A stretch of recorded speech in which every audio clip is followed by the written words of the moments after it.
All right. Good morning, ladies and gentlemen. Welcome to another episode of the Statesman Podcast, where we dissect Zimbabwe's politics. So, ladies and gentlemen, if this is your first time here, please support the channel by way of subscribing. It's completely free. So, what we have today is that on the previous Politburo meeting, previous, Chiwenga made this move. It responded convincingly, though, through Minister Ziyambi, and he kept with finalizing Tagore Central Committee absorption, and that happened yesterday, the 15th of October, 2025. And now it is the VP's turn. The Friday 17th of October, it represents the last ditch of the general to politically respond. Because so far this has been playing in the field of politics within the structures of the party. And I must submit to you that I mentioned this, I think, in March, that the vice president does not have the people within the structures. The structures are essentially controlled by ED, but perhaps by Tagore himself. So the vice president, he has no game when it comes to within the structures of the party, something like the conference, the central committee. He doesn't have people, especially the decimation of those generals with whom that he executed Operation Restore Legas with. The powerful ones, if you have left us to say, may their souls rest in peace. So he doesn't have people. So I think the demonstration of tomorrow that has been announced by Comrade Pomsho Geza, it represents the last ditch for me in terms of his political responses. If he fails, if that match fails tomorrow, what it means is he's supposed to go for the jugular, and we all know what the jugular is. Does he still have control within the army? If he has, then that's his leverage. And that's exactly the joker that he has to play into the game. So a political earthquake has been shaking ZANU-PF as we have been giving it to you as it happens. Vice President Constantino Chiwenga allegedly accused President Emmerson Mnangagwa of plotting to extend his stay in power. And this is happening by hook and by crook. And this is being aided by businessmen that are accused of state capture. And this includes, of course, the controversial Kudakwashe Tagore. So today we are going to unpack the president's official counter punch. A 25-page response that was written by ZANU-PF Secretary for Legal Affairs, Comrade Ziyambi, defending Mnangagwa and calling the allegations treasonous. Right. So on 17 September 2025, Vice President Chiwenga, I think this is a bit detailed in the episode that I posted yesterday. So the Vice President handed the President a very damning dossier which accused Mnangagwa of using the so-called 2030 agenda to illegally extend his term. And this effectively makes him stay in power beyond his constitutional limits. Now, Chiwenga painted a picture of a ruling elite that is captured by corrupt businessmen. And he named Tagore, Wekino Jivayo, Scott Sakupkanya, and Deli Shunkuwaya as the main central to this capture. Now, in response, Ziyambi did not mince his words. He called Chiwenga's paper a treasonous document, which is false, an attempt to destabilize the state. And according to Ziyambi, the president is never deviated from the constitution. Just like the president always say, I am constitutional. Is he constitutional? And the 2030 agenda, Ziyambi quipped that it's not a coup, but it's a party resolution made by ZANU-PF's National People's Conference of 2024 in Bulawayo. So in other words, Mnangagwa isn't imposing a term extension. The people, through the party, allegedly are endorsing it. You've called for it. And we all know who the people are. Obviously, the people that are benefiting are the people who have been driving this narrative. But we all know, we have seen it happening, we see it happening. There are no people who are calling for this. So, these things, they take money. And who really funds the revolution? And I think about a month or so ago, I did post another episode where I mentioned that normally it's the money that wins.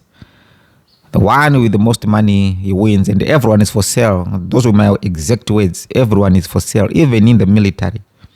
And I mentioned that also again when the military were given cars a few weeks ago. And I said, everyone is for sale. Well, a car is enough to buy the top ranks of the army. Let's wait and see. So who really is funding what is happening? So the heart of Chiwenga's allegations wasn't just about power, it was about money, billions of them, 3.2 billion looted from state coffers and redirected to political projects. And Ziyambi fired hard, and he said, none of the accused business people, Tagwire, Jivayo, or Sakupukanya, including, of course, Nguwaya, have been convicted of any crime. And of course, we know that is not true. Jivayo is a convict who has served jail time. And he calls the accusations that they are reckless, defamatory, and self-serving. In fact, what he did was flipping the script against the vice president, revealing that Tagwire actually funded Operation Restore Legacy back in 2017. How did he do so? He supplied 5 million liters of fuel, food for soldiers, and over $1 million to the party. I think he mentioned 1.2 million. All allegedly being provided at Chiwenga's own request when he was still head of the defense forces. But I also wonder why the money was given to the party during that time. What was it for? Was it for logistics? Was it to pay people to push for Mugabe to be pushed out as the first sector of the party? The stories are coming out bit by bit. We'll get to have our answers soon. So in Ziyambi's framing, the same man who helped bankroll the 2017 coup against Mugabe is now being painted as the villain. And someone clearly needs to give an account of the Operation Restore Legacy. Who is the god? This is what we know, is that who is the god pulls the piper. Perhaps Queen B is the Second Republic himself. Perhaps not ED. Now, this needs to be unpacked properly. Whose idea was Operation Restore Legacy? Whose idea was it? We are aware of the general's role. What was ED's role? Do we know his role? If Tagwire provided the resources, the vice president executed the plan. So what did ED do in all of this? Whose idea was ED? As in, let's bring ED to become the president. Whose idea was it? I think for all we know, for now, with the information that we have in the public, is it was Chiwenga who said, let's bring ED, and the general said, let's bring ED and make him the president. But we also didn't know the role that Tagwire played. So was it really the generals who said, let's bring ED? Or it was the funder, Tagwire? Or maybe Emerson Dambuzo Mnangagwa was the whole mastermind of the plan. They were just executing. He was giving directives, let's do A, B, C, and D. Now this time to do that. Now this time to do that. So probably he was the man at the top. That's why I'm saying all of this, it needs to be unpacked now. Was ED a stooge? Is he a stooge right now? Is he just a tortoise on a lamppost? Did someone put him there? Did Kudakwashe Tagwire put him there? Because it seems Kudakwashe Tagwire is getting his way. Everything that he wants, he gets. Everything he needs, he gets.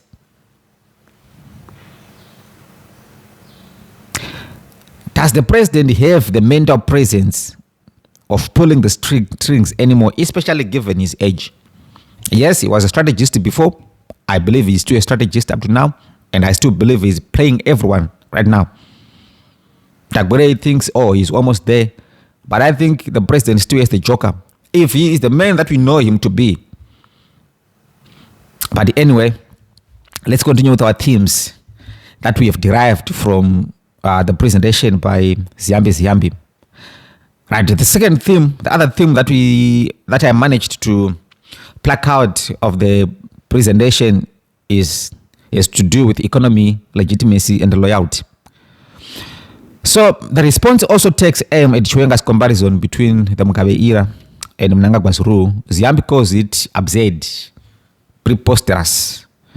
He lists economic progress under Mnangagwa, claiming Zimbabwe is the fastest growing economy in SADC and that no world leader has grown an economy this last 5 years.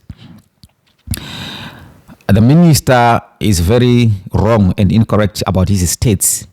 I urge him to go and check the states of a country called Guyana. For the past 5 years, it has been growing yearly. Its economy has been growing at a rate of 39.5%.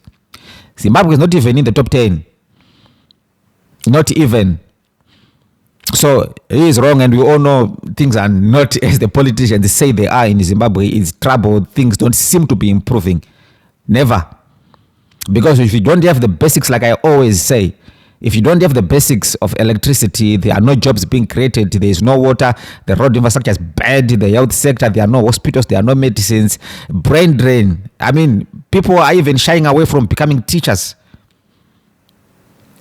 So we can't talk about Zimbabwe developing. Zimbabwe is not doing anything. If anything, it's regressing. That's what is happening. So the minister needs to be reminded that he should never say anything about the growth of the Zimbabwean economy, because if it does not translate to the ordinary citizen, then what good is it? And for who is the economy growing? It doesn't make sense. So the economy is not growing. Okay, that's a fact check. Let's check that fact. It's not growing. So the claim also conveniently skips over inflation, over currency volatility, and rising poverty, all those things. And still, politically, it reinforces though Mnangagwa's message that he is the reformer. Chiwenga, meanwhile, is painted in the presentation as stuck in the past, emotional and dangerously ambitious. Ziyambi even suggests Chiwenga may need, this was a punch I tell you, that he may need reorientation at the Table School of Ideology. The same directive that Louis Matutu, if you remember, Louis Matutu and Godfrey Nsenengamu, was it in 2020? Thereabout, when they did their presser. And they mentioned Tagore is one of the most corrupt people that needs to be arrested. And on their expulsion, they were given this directive to say you need to go back. It was a recommendation, you need to go back to the Table School for Ideology for reorientation. That is the same recommendation that is being given to the Vice President by a mere Minister of Justice and Legal Affairs, a very junior man, a very, very, very junior man to the Vice President. And where is he getting all the cards to say all these things to the Vice President? Of course, it's clear. It's not him. It's an assignment given to him by the old team that is pushing for Vision 2030, for Project 2030. Now, the other theme that I managed to derive is something to do with land, loyalty, and private power. So when it comes to land, which is another flashpoint from Chiwenga's dossier, was Chiwenga had accused Tagore of hijacking the land reform. But then we hear Ziyambi insist that the current land tenure program is constitutional, but it is part of the government's plan to grant title deeds, not reverse the revolution. He accuses Chiwenga of ignorance. Oh my God. Oh my God. Oh my God. This is unbelievable. Ziyambi accusing Chiwenga of ignorance and political jealous. The same man, after effectively administering a coup, removing a president who even suggested that Chiwenga himself took power instead of giving it to ED. After he took that power, he called ED back to come and be president. The same man is being accused by beneficiaries of that operation as being ignorant, as being labeled politically jealous, and suggesting that he is angry because another man is chairing the land implementation committee. Come on. Right, then comes perhaps the most personal of all jabs that are found in the presentation of Ziyambi. Chiwenga's claim that Mnangagwa's private office has become a parallel government. Ziyambi defends the president, fiercely calling such talk immature, intrusive, and disrespectful. He warns that undermining the office of the president is itself a crime that threatens peace and stability. And in case the subtext wasn't clear, he adds, a good leader is a good follower. Now, this is clear that battle lines have been drawn. Like I said earlier on when I started, that Chiwenga did his move. Emerson Dambuzo Mnangagwa has made his move through Ziyambi. Now it is the turn of the vice president to respond. Because the president's move, it was kept by absorbing Tagure into the central committee. Now, if those are not battle lines drawn, then what is? The one thing the vice president has been fighting all along was to make sure that Tagure does not become a member of the central committee. He has fought tooth and nail to make sure that that doesn't happen. But then, defiantly, the president made sure that it happened. I think I mentioned in one of my episodes earlier on when this started, and I said the one person who is able to make sure that, to ensure that Tagure becomes a member of the central committee is the president himself. I mentioned it. I said if you want, he'll make him. And I say it is the president's game to make sure that Tagure is a member of the central committee. And it has happened. It has aged quite well in a few months. Now, Ziyambi's document moves towards its conclusion. It stops pretending that this is just a misunderstanding, this is just a disagreement, you know. It frames Chiwenga's accusations as an act of rebellion, a potential coup. He warns that any attempt to subvert a constitutionally elected government is treasonous.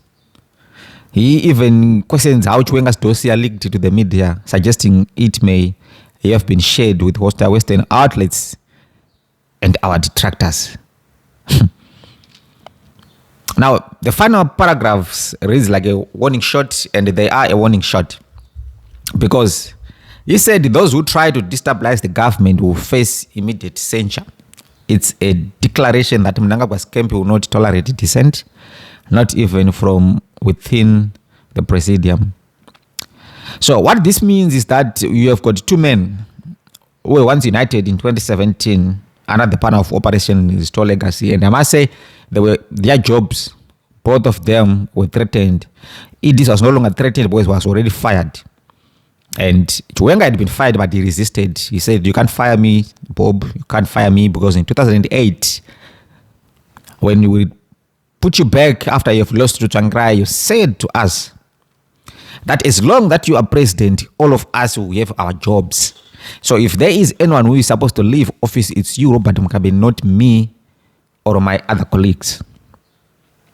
So there was that unity of purpose, and all of them, they wanted to protect their jobs, their legacies, and they got united. And I must say their relationship was amicable back then. They had a very good relationship. Idi had to make sure that there's a good relationship with Chiwenga, was the army leader. And Idi knew that this was going to come in handy sometime because he had these aspirations for some time. He has been harboring the ambitions to be the president. Now these two are locked in a struggle for succession, for loyalty and control of Zimbabwe's ruling party. Mnangagwa's side is claiming constitutionalism and people's mandate. Chiwenga's side cries state capture and corruption. But one undeniable truth, nevertheless, is that ZANU-PF succession battle is in open season now.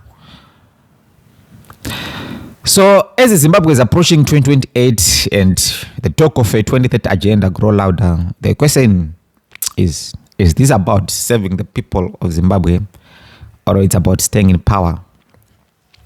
Now, Chiwenga's options for me now, as he aims to succeed in Mnangagwa, his options would likely depend on his ability to navigate the party's internal dynamics and constitutional processes. According to the document, the ZANU-PF constitution grants the National People's Conference the authority to declare the party president as the state presidential candidate.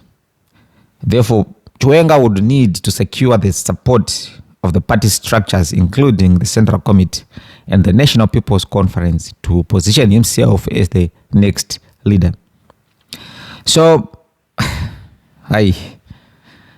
I think we all know that Chiwenga does not have game when it comes to the structures of the party.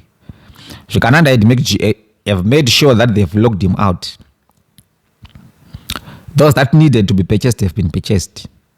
And everyone within the structures, they fear for their jobs. They have seen what has happened to ZANU-PF. They have seen what has happened to ZANU-PF. And if that could happen to ZANU-PF, what about a mere chairman of a province? What about a mere cadres? So Chiwenga does not have game when it comes to the structures, and he never had game in the structures. His power comes from the military. I'm not sure if he still has that power. Back then in April, I think I mentioned that Chiwenga is up to May to make a move. Why? He still has significant control within the army. But ever since then, there have been a lot of changes. So going into mid-May, there were a lot of changes that started being effected within the army. And that might have eaten into Chiwenga's power base. So it might be too late for the vice president. And I must say that in as much as I don't think that the vice president is the, we should be replacing ED with his vice president. I don't think that is something that we should do, but at the same time, the prospect of this breaking barriers initiative now having to suspend elections and so forth up to 2035 is unfathomable. It's not something that no one can support that. No one should be supporting that, which is why I am hoping that whatever plan for 17 October, that is tomorrow, I hope that plan really succeeds. I do, because Chiwenga no longer has any power within the party. Nah, he doesn't. If he no longer has power in the military, then that's a problem. Now, the last line of defense that he has are the people, and he has been gaining sympathy from the people, and I hope people do turn up for this. And when he does that, probably it becomes easier for him to turn back to the military and say, guys, you need to step up to support me. I'm your baby. You pushed me to the presidency. Stand up with me. And once that happens, we know the power is with the military in Zimbabwe. Don't be fooled. Don't be lied to. The party ZANU-PF does not have any power in itself. No. We saw what happened in 2017. We know what happened in 2017. All the provinces, they had voted and resolved against Mnangagwa. But once the military stepped in, we saw the reverse. All of them again, they reversed back. So don't worry about those provinces. Don't worry about the resolutions from whatever conference it is or Congress. it doesn't matter in Zimbabwe. It's the military that matters, and that's the battleground now. Whoever controls the military, whoever is more power in the military, that's where the game is. So I do hope, but it's very significant and important for the march that has been slated for 17 October. I have no side here. I have no side, but I'm just on the side of the right things. I hate 2035. If it means Chiwenga is the one who's going to stop it and bring back sanity, at least predictability, to know that after every 5 years we have elections, then so be it. Let this be successful. Let this be successful. So, given the document's strong defense of the 2030 agenda and its alignment with Mnangagwa's leadership, Chiwenga may face significant resistance if he seeks to challenge the current trajectory. His options include building alliances within the party, which I am saying I don't think it's possible anymore. He may not have many people. Maybe he does have them, but they are also fearful of their positions. So for now, they will be dormant. But when the right time comes, as soon as it seems power is tilting from the Shikananda, from the Project that pushes to the vice president, then probably we'll see them coming up to say, we are with the vice president. So Chiwenga would need to rally support from key party members, especially those in the Politburo and Central Committee. That will help him shift the narrative and gain backing for his leadership ambitions. And then secondly, what he needs, leveraging his military background. That's where the game is for me. As a commander, as a former commander of the Zimbabwe Defense Forces, Chiwenga may use his influence within the military to strengthen his position. Though the document warns against any actions that could be perceived as destabilizing or treasonous. That's nonsense. That's nonsense. We all know. All of them, they are products of a coup that was done in 2017. So no one has moral ground to mention that no coup is allowed. No. We are already past that in Zimbabwe. There have been a coup already. I, for one, believe 2008 was also a coup. But okay, leave that. But 2017 was a coup. So you can't tell us that the treasonous, what. The person that is going to win this is going to determine what is treasonous and what is not treasonous. So the third thing that he needs to do is engaging in internal party processes. I don't think he can win there again. So he could work within the party's constitutional framework to propose alternative resolutions or challenge the 2030 agenda at future conference or congresses. I don't think, again, he has come there. And then lastly, public support, which is what is going to be tested tomorrow. So building a strong base of public support could bolster his position within the party and increase pressure on party structures to consider his leadership. That will be tested tomorrow on the 17th of October. So ultimately, the document portrays the 2030 agenda as a significant obstacle to any immediate succession plans, emphasizing the need for unity and adherence to party resolutions.